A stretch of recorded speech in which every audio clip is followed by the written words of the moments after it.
ক্লাসের শুরুতে প্রমিস করেছিলাম যে একটা টোটকা দিব, টোটকা।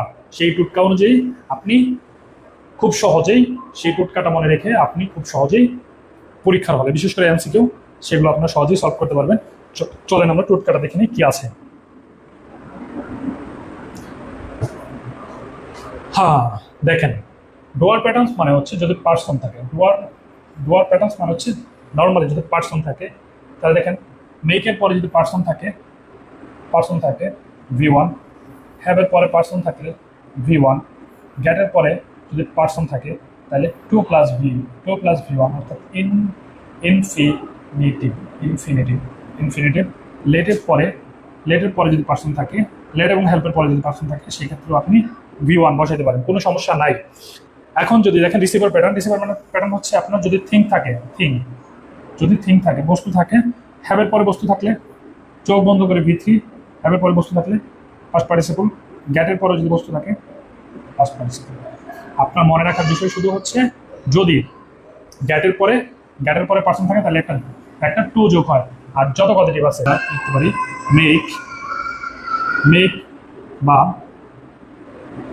হ্যাভ আর মেক হ্যাভ,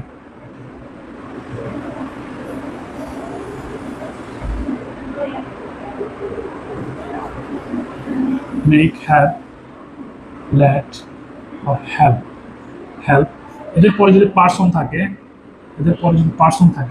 তাহলে চোখ বন্ধ করে V1 দিবেন, ঠিক আছে? মেক হ্যাভ লেট হেল্প, এদের পরে যদি পার্সন থাকে তাহলে V1 দিবেন। আর যদি গেটের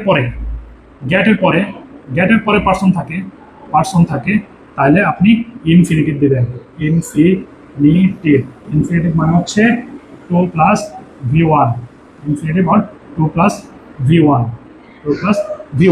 তাহলে দেখেন পার্সনের কাহিনী, 5টা ভার্বের ক্ষেত্রে পার্সনের কাহিনী শুধুমাত্র গেট ছাড়া অন্য যাওয়ার পরে পার্সন থাকুক না কেন আমরা V1 ব্যবহার করবো।